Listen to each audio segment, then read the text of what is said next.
Welcome, friends at a Greasy Shop Rag. Today we're going to take a look at a tool that I bought online.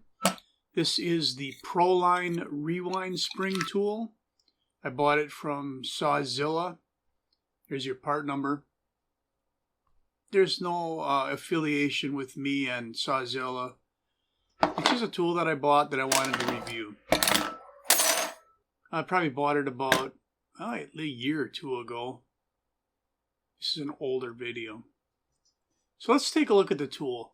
The instructions, they give you a basic idea how to use the tool, but you really need to just do it, and then you'll figure it out. So what you have is a cup and a centerpiece and a plunger, all right? The inner part of the spring is going to latch into the centerpiece of the tool. There's a little notch for it. And it looks like I'm struggling here.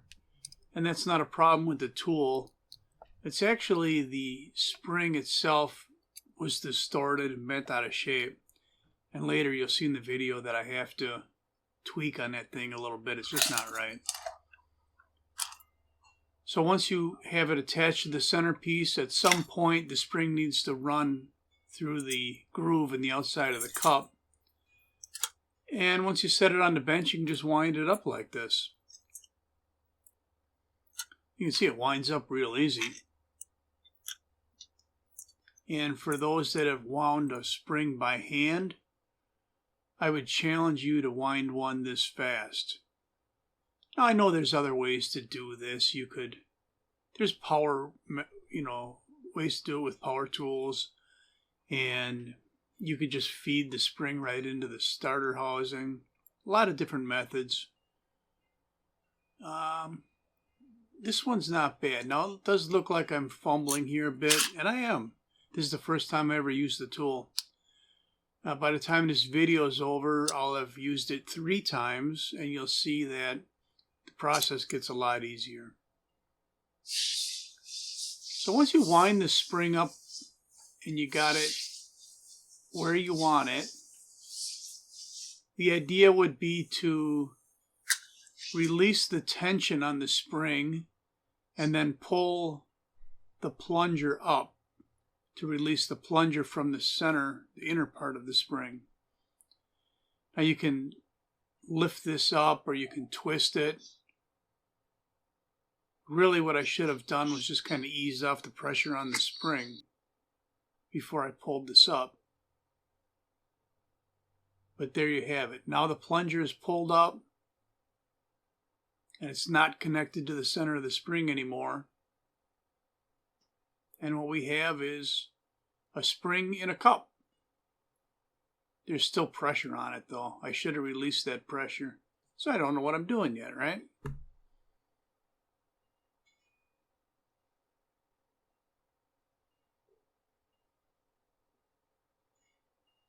And releasing the pressure like this is not the right way to do it.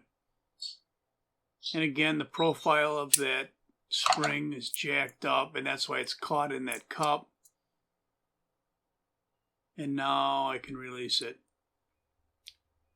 I'm just showing you this because it's a learning curve. This is not the proper way to use the tool. But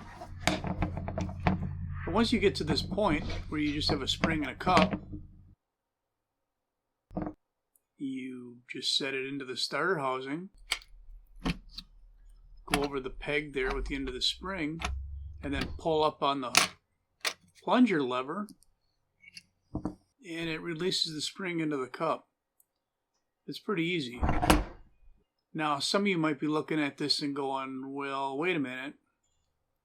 Something ain't right there. And you're right. I got it in backwards. Should be the other way. So we're going to have to figure out a method to quickly and easily determine which way to wind the spring. And I'll show you that in a minute. Again, the profile of this spring is jacked up. It's bent. And it probably should be replaced. But this is more about me learning how to use this tool than anything else. All right, we reset the center plunger so it's down. We drop the end of the spring into the notch on the center plunger.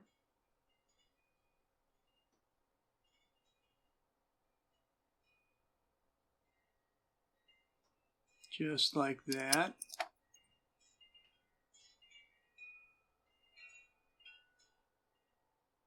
Again, I've used this tool after this video is made, and I don't have this problem with springs that aren't jacked up. And in fact, the way that spring is, I'm not sure that the rewind pulley would actually catch on it. You know, you get a spring that's all bent out of shape, you'd think it'd be easy to... I'm wondering if I can bribe you. What? The easiest $20 you'll ever make in your life. Oh boy. It was easy as $20. I just had to make a sidetrack on the way home from work and drop off a package. I forgot what I was saying. But once you get the spring inside there, part of the spring has to pass through the outer edge of the cup.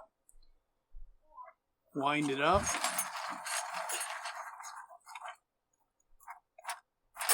It winds up really easy. Some of you might also be noticing that I'm winding it the same way I wound it last time. So we're still not right. But you might also notice that it went a little easier.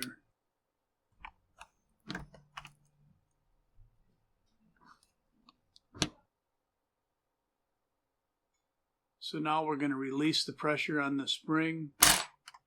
See, I did it by pulling the plunger up, but I think you're supposed to just let it relax itself. But there you have it. You know, that's not really supposed to unthread like that while you're doing the job. But I don't think I had it tight to begin with. The reason that unthreads is there's different cup sizes that come with the kit. I think there's 3 different sizes of cups and washers. So now we're going to insert the spring into the starter housing.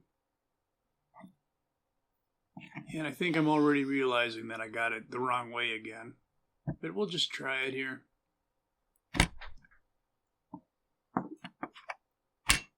It releases in there very easily. But I've got it the wrong way again. No big deal. We're learning. So, you young guys are probably thinking, you know, this is a gimmick. Just wind the dang spring up in your hand, right? And that's the way I used to do it, but, you know, the older you get, and you get aching joints and sore hands from working all your life with them, the more you can appreciate a tool like this. You young guys, just remember that, you know, it's not gonna... You're not going to feel as good as you feel now 20 years from now. Alright, so now we're going to try and figure out how this spring goes in here. Well, just lay your starter housing on the table. When you pull on the rope, it's going to turn clockwise in this situation.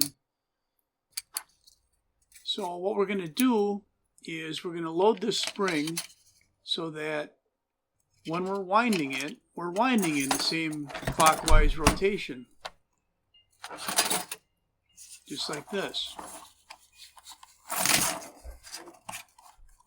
So if the starter's laying flat on the bench and the spring is laying flat on the bench, everything's facing up the way it's going to be after assembly, then you'll get that orientation correct.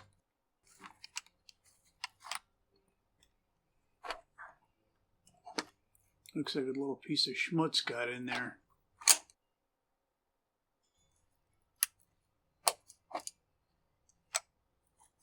There, get that schmutz out of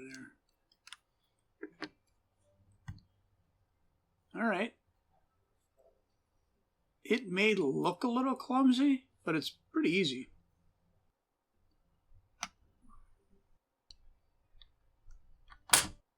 So now we release the center plunger. It relaxed the spring inside the cup. Nice and clean and simple.